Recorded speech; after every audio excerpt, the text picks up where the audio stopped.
a deep dark night. But follow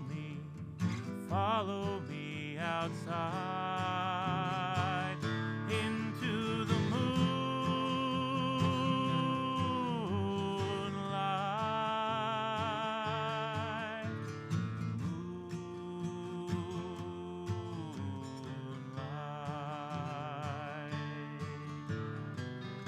Welcome back to the Wild Rose Moon's Moonlight series, featuring the talent that surrounds us all. Tonight we have David Hoppe and authors joining us tonight, along with our host John Baylor and our special guest interviewer George Schricker. This is the second part of this series, and it's going pretty well.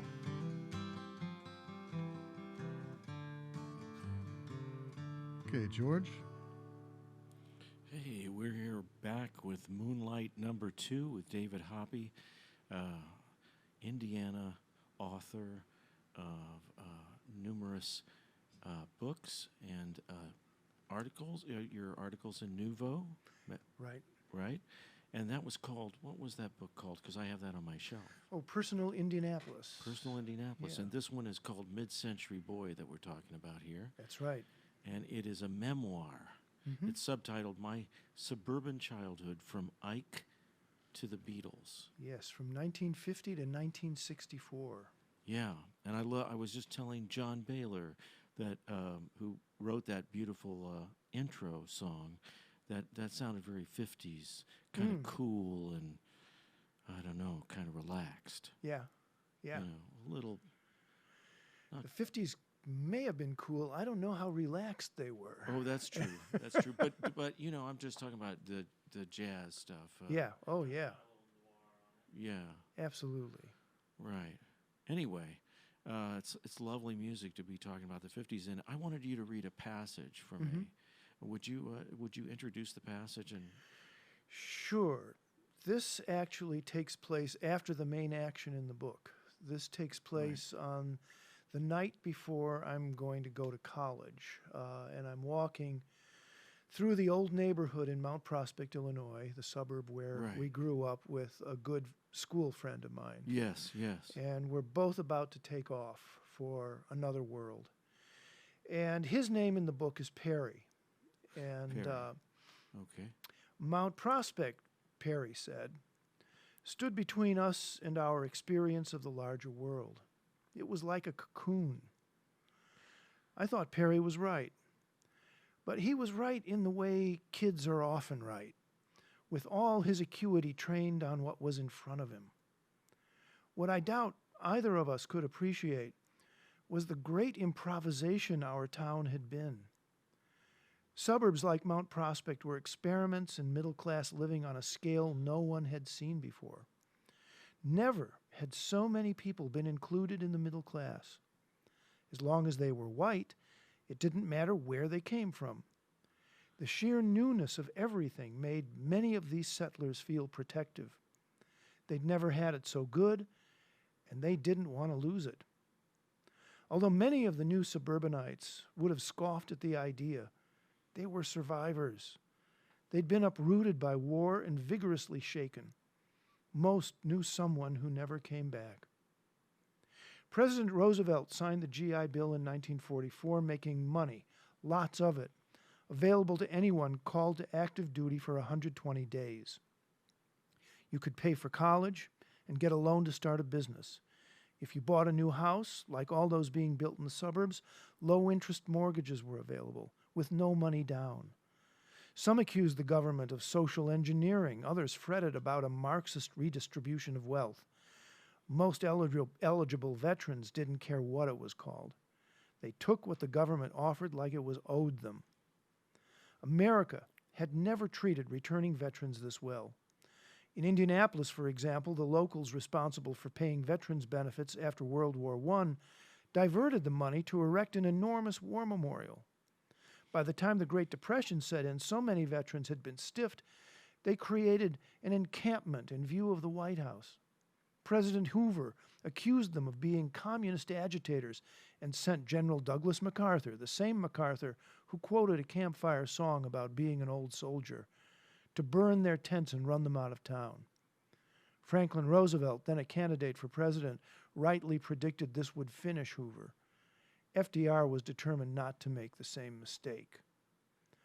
World War II benefits never made it to most African American vets. Southern Democrats made sure GI Bill money was distributed locally and more often than not by white bankers and veterans organizations. Blacks were typically denied loans and mortgages their white counterparts took for granted. Redlining kept them from moving into otherwise white neighborhoods and suburbs. By the time the original GI Bill ended in 1956, 4.3 million home loans worth $33 billion had been handed out. But the new houses, making the air redolent with the smells of freshly poured concrete and cut lumber in towns like Mount Prospect, were essentially built for whites. The GI Bill's racism didn't penetrate most white people's awareness. But as time passed, the deliberate insularity of the suburban dream kept my parents from feeling truly at home. Eddie, my mother, spent the better part of a decade campaigning for a fair housing ordinance in Mount Prospect. The town fathers didn't want to hear it. That's where things stood until housing discrimination was made a federal offense in the 1970s. Eddie missed what should have been her vindication. The year before Mount Prospect finally made things right, she and John decided to move. I had graduated college by then, was living in another state. As Perry predicted, my trips home grew fewer and for shorter periods of time. When my parents told me they were selling the house on Memory Lane, it seemed like the right thing to do. That's such a great passage. Yeah, it's interesting that the suburbs, I lived for a while in the suburbs myself of Indianapolis. Mm-hmm. And I do have fond memories of, Mm-hmm. hanging out there and going through much of the same period that you were. We're a little bit different in age, but not much. Mm-hmm. And so it's interesting to me that, there was this incredible feeling. I talked to you about this feeling of possibility. Yeah. That somehow we were all charged with, imagining any possibility. Right. Regardless of who we were or what our status was, in life. Mm-hmm. And that was a really interesting offshoot of that, I think. It was, definitely. It was. I think it led to the 60s then. Most definitely. Right. Yeah. Yeah. A very creative time. Yeah. Very creative time. Right. It was as if, really, our unbeknownst to our parents, they had set the clock or the seeds. They'd given us the tools to have the 60s. Yes. Right. Yeah, and I think this is really relevant in terms of our contemporary politics. Yeah. Because what happened in the 50s and the 60s was this massive redistribution of wealth. Right. For the most part, from the top to the middle and below. It was called, some people actually gave it a name. It was called the Great Compression instead of the Great Depression. Yeah, no. The Great Compression. Yeah, I've heard of that. Because tax rates on the wealthiest Americans would be considered unthinkable today. Oh my gosh. Up in 90% and above, 90 to 95%. Yeah. So that CEOs, had large portions of their income diverted into the public good. Into the public good. Right. Now, this isn't to say that people didn't do really well. It isn't to say that CEOs didn't make more money than everybody else. They Sure. did. Yeah. And they lived a more affluent lifestyle. Right. But this redistribution really set an awful lot of people free. It made it possible, for example, for Right. people who had grown up on city blocks, Right. living in tenements, Yes. to buy the first home that anybody in their family may have owned. Right. It made the suburbs possible. And by extension, as you suggest, it's amazing what happens when you make prosperity, genuine prosperity for most people in your society, your priority. it unleashes tremendous wells of creativity. Oh, huge.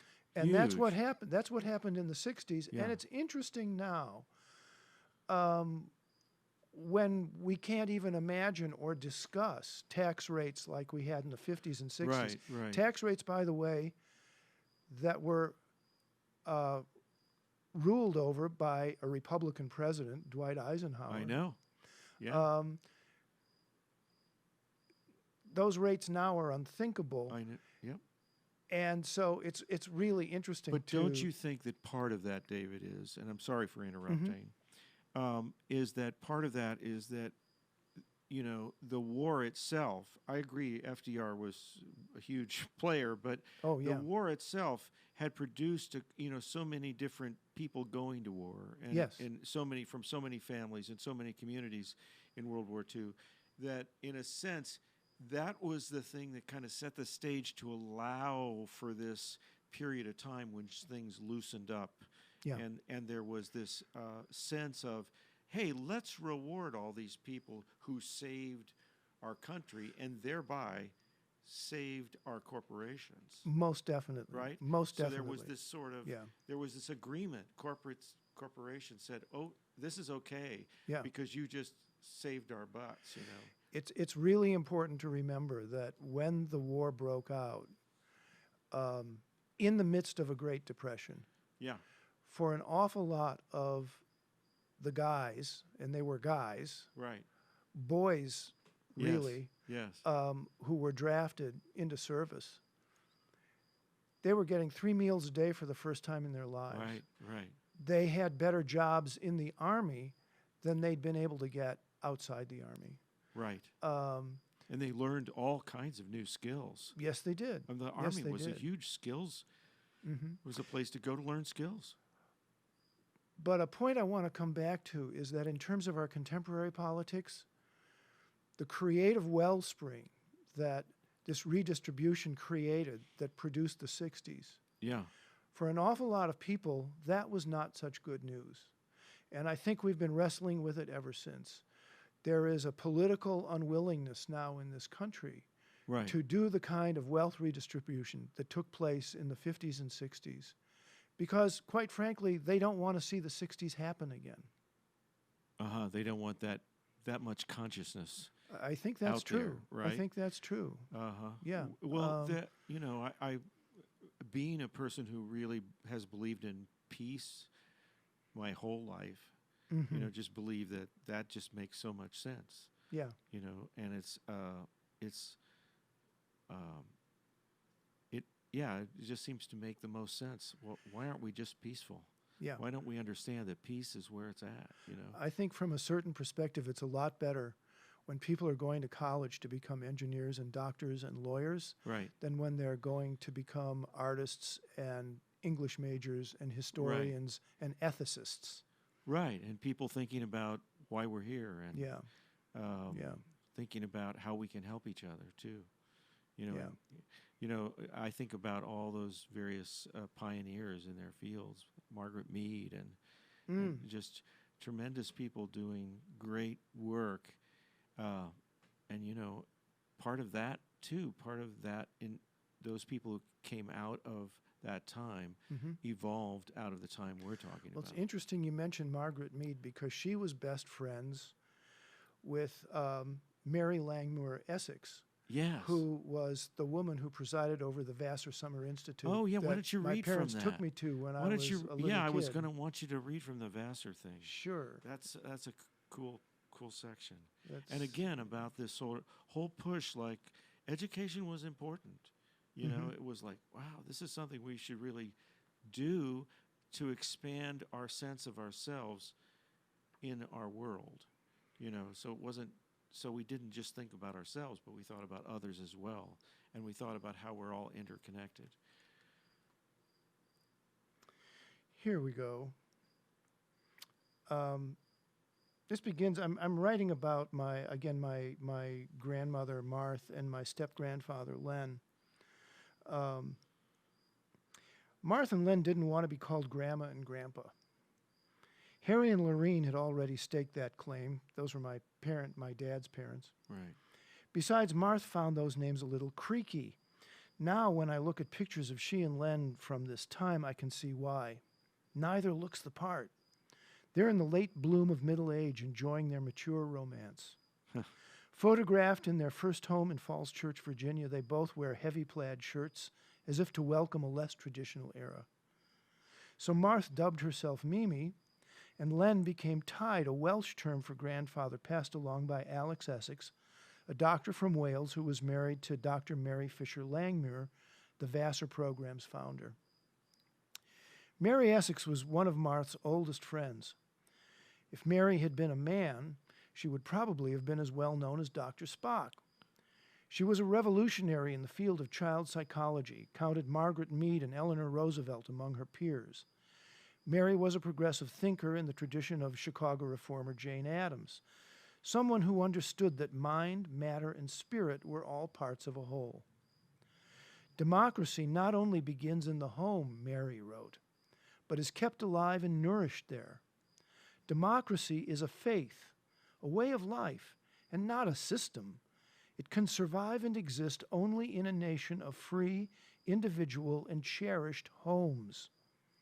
Only children who have been valued and respected, for democracy is founded on a belief in the worth of the individual, can themselves treat other people with real respect and understanding. Wherever one individual is used by another for his own purposes, democracy is denied. At Vassar, I stayed in a dorm room with another. I have to stop. Yeah. Those are such powerful words Yeah. by Jane Addams. Yeah. Would you read those words? That was again? Mary. That was Mary. That was Mary? Yeah, Mary Essex. Yeah. So say those words by Mary Essex. Then. Sure. Democracy not only begins in the home, Mary wrote, but is kept alive and nourished there. Democracy is a faith, a way of life, and not a system. It can survive and exist only in a nation of free, individual, and cherished homes. Cherished. That's so Only important. children who have been valued and respected, for democracy is founded on a belief in the worth of the individual, can themselves treat other people with real respect and understanding. Wherever one individual is used by another for his own purposes, democracy is denied. Oh man, isn't that true? Yeah. That was quite some thinker. Yeah. Mary yeah. Essex. Mary Essex. Wow. Yeah. Powerful, powerful, powerful thoughts. Yeah. Yeah. She was incredible, an incredible woman, and a great doctor and a great educator. Yeah. Tell me about this extraordinary mall that was built outside of. I didn't give you that. Yeah. Yeah. Tell me. You don't have to recount it necessarily from this. Right. By the way, everybody, we are talking, just for your information, about MidCentury Boy David Hoppe's memoir, which is just outstanding. Includes so much interesting.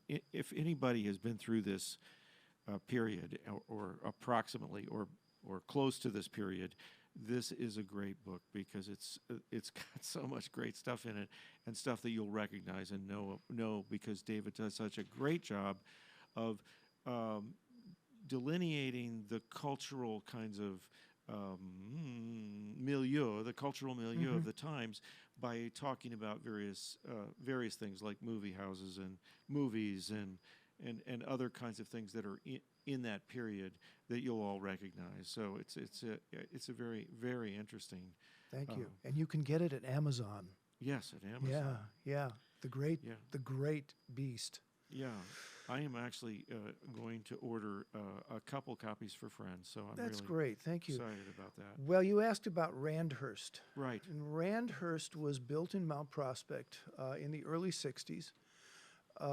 Kennedy was president at the time. And at the time, it was billed as the largest shopping center under one roof in the world. Big shopping mall, right? Yeah, big shopping mall. It was built by a guy named Victor Gruen, who had helped create the World of Tomorrow exhibit at the World's Fair in New York back in the 1930s. And he was a bit of a visionary in a kind of playboy sort of way. He really thought that art and commerce were natural mates. Yeah, you were saying that. And really should go together. And so he built this thing that was called the Pinwheel on the Prairie because of its design. It was based around a round dome, and out from the dome you had the anchor stores, three, going in three different directions. Sounds pretty familiar, really. It really harks back to all the future developments that were to happen. Yeah, it really was. Yeah. It even had a bomb shelter. I mean, this was the probably the amazing thing about it, which was that there was a bomb shelter built below Randhurst that was big enough to accommodate every man, woman, and child in Mount Prospect, Illinois. So, were we to be attacked by the Russians, once the smoke cleared, we could all go up and go shopping. It was fantastic. It was fantastic. All of our favorite brands would be right there. That's right. As soon as the fallout settled. Right. Yeah. And I think you mentioned a thinker in this book, and I can't remember his name, but somebody who, was sort of touting, this was early in the early chapters, was sort of touting materialism as sort of like taking the place of the transcendental experience or the, entirely. For Gruen, it was transcendental.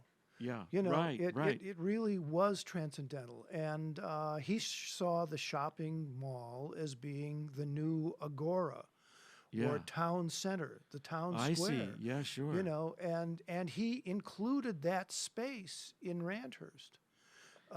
And I have to say, since I experienced shopping malls where I was living in the suburbs, it was interesting to say that you did see your friends there. Oh, yeah.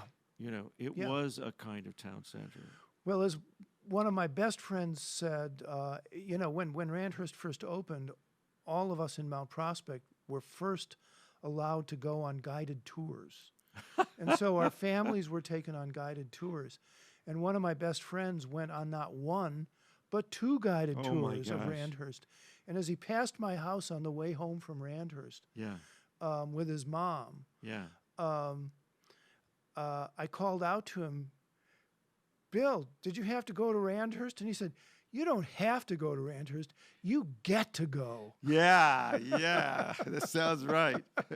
That sounds right. This, by the way, was at exactly the same time, excuse me, as the Cuban Missile Crisis.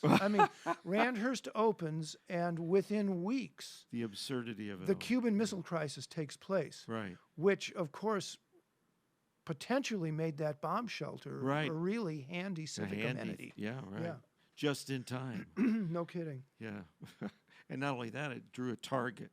Yes, it did. It drew a target for them. Yeah, Pinwheel on the Here, Prairie. see the circle? Pinwheel on the Prairie was also the bullseye on the prairie. Yeah, the bullseye on the prairie. Let's test out this bomb shelter. Yeah. Now, the interesting follow-up to all of this, though, now is that the roof's been taken off Randhurst. There is still a shopping mall there, but it's completely been reimagined. No longer has a roof. It's all like these contemporary sort of shopping extravaganzas that you see now where everything's outdoors.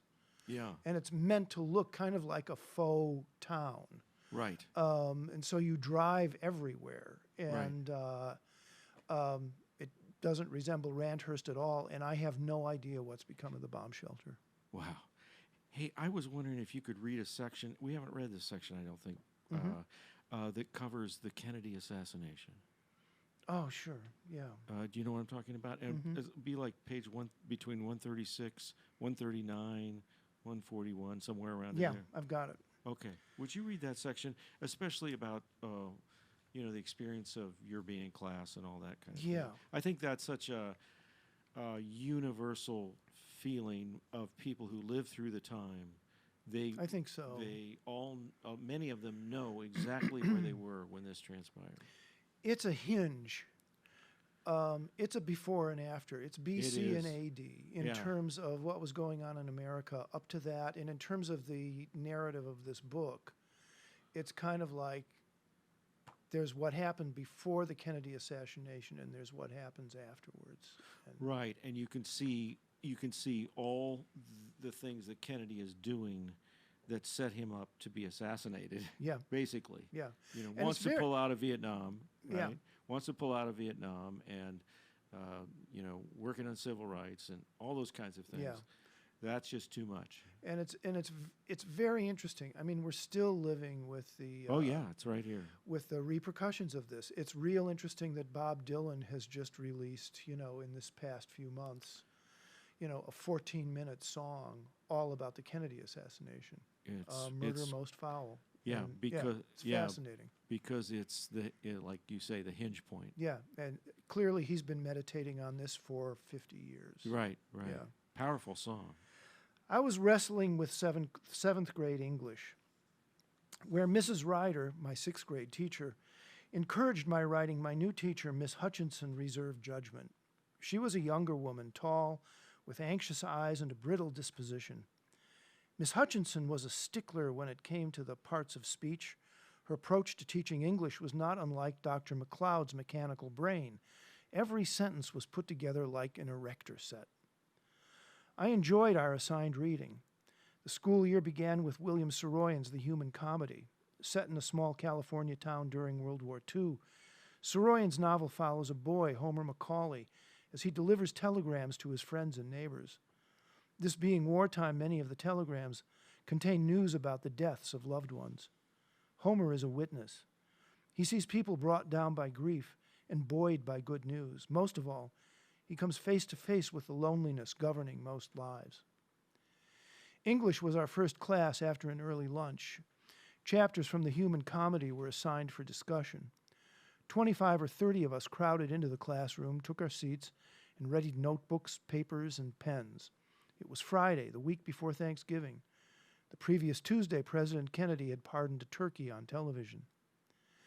Miss Hutchinson wrote reading comprehension questions with chalk on the blackboard.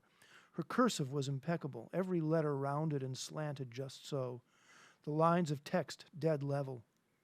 Then someone, Mr. Spotswood, the principal, cracked the classroom door and called her aside. When she returned, Miss Hutchinson looked stricken. She stood in front of her perfect handwriting, gathering herself with hands clutched, her face wrenched to one side. "Someone shot the president," she exclaimed, suppressing a sob. "President Kennedy has been shot." A few of us gasped. Others became very quiet, alert as small animals in the presence of something much larger in the forest. We were told to return to our homerooms and gather our hats and coats. School closed early. I remember milling around on the playground with my friends. Roy was there, waiting for my mother to pick me up. For some reason, I hadn't ridden my bike that day. There was some nervous laughter. I stood to the side, looking up at the bare branches of a tall old elm tree. Roy huddled with some other boys. I heard him talking excitedly. Suddenly, he pulled off the knit cap he was wearing and threw it in the air.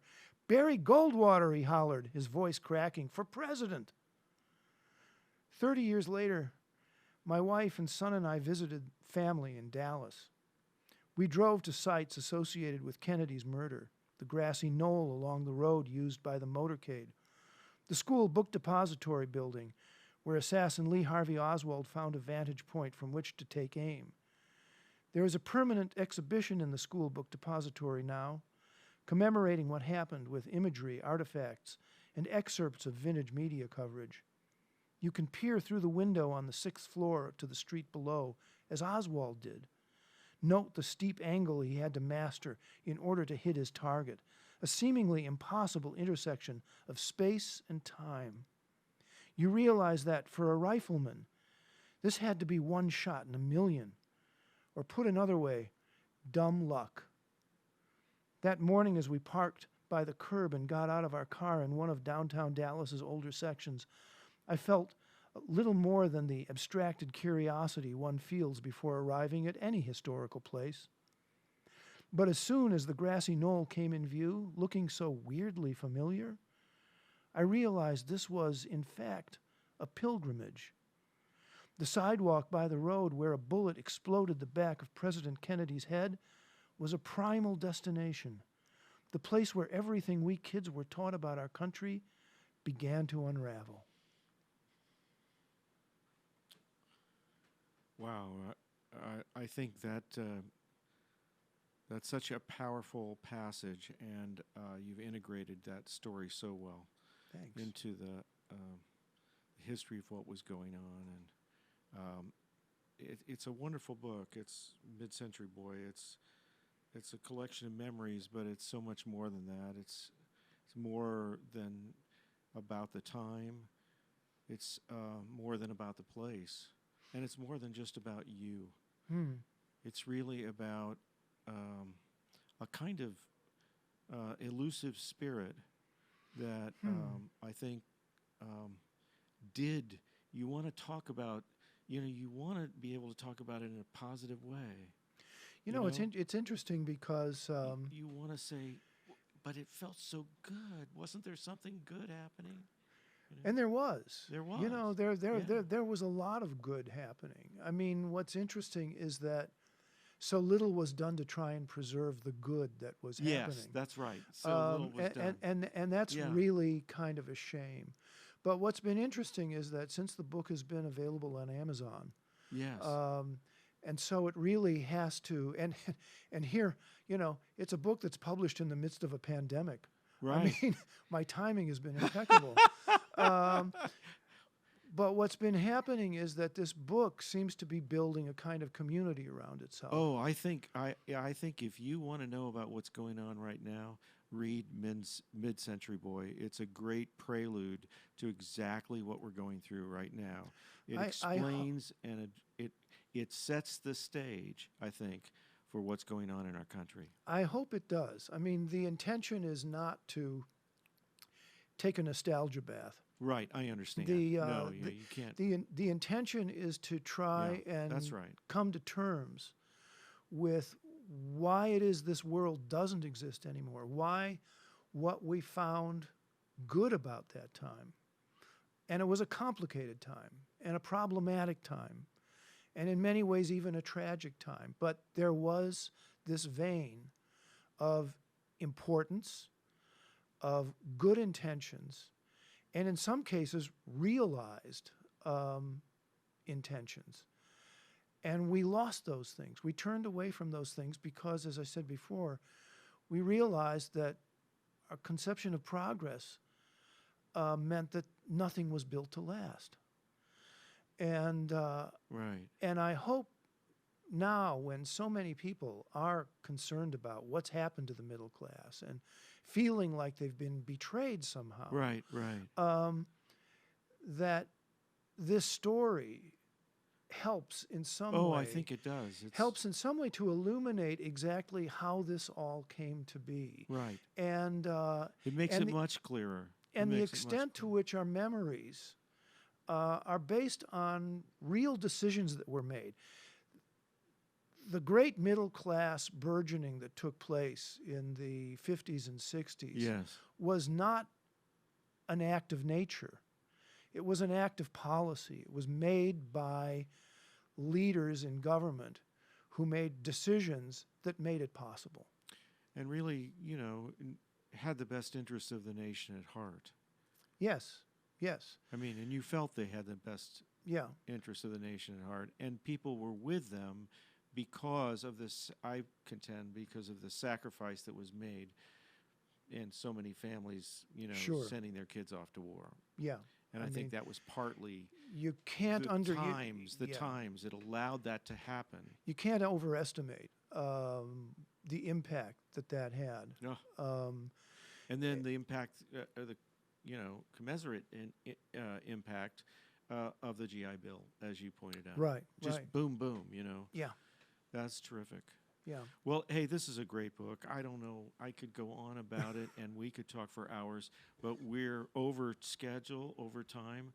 But it's been such a pleasure, David. Thank you so much, George. I really appreciate it. I hope you sell gazillions of these things. I want to make sure that I thank Ryan Meir over there, who's the engineer tonight, and John Baylor, who's played the music for our theme. And they're great producers of this show, and they've allowed me to come on and kind of do my thing with my old friend, David. Well, we've known each other a long time, George, and it's an honor and a privilege to be at Wild Rose Moon, to see the work you're doing to take creativity and help it as a building block in community. I mean, what you're doing here is really important, really visionary, and It's wonderful to be able to come and share this evening with you. Well, thank you so much, David. I want to also, it's been just a great time, and I do need to say one other thing I forgot. Jennifer Reed has helped us out with hospitality tonight, and Howard Gibbs, who sets our lovely stage. And I guess for some reason, Matthew never showed up for photos. I don't know why. So, yeah.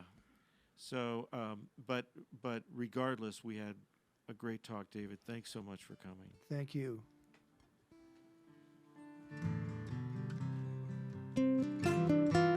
Masks on, everybody.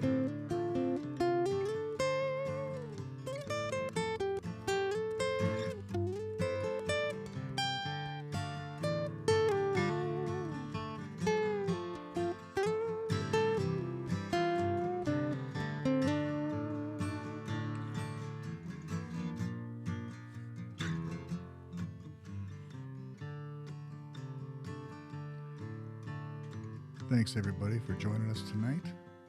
Our special guest, David Hoppe, an author with a new book out, and George Schricker filling in for John Baylor, interviewing him. We cannot leave our sponsors out to help make all this possible. It's the Gibson Foundation, Gibson Insurance, Marshall County Community Foundation, and Marshall County Tourism.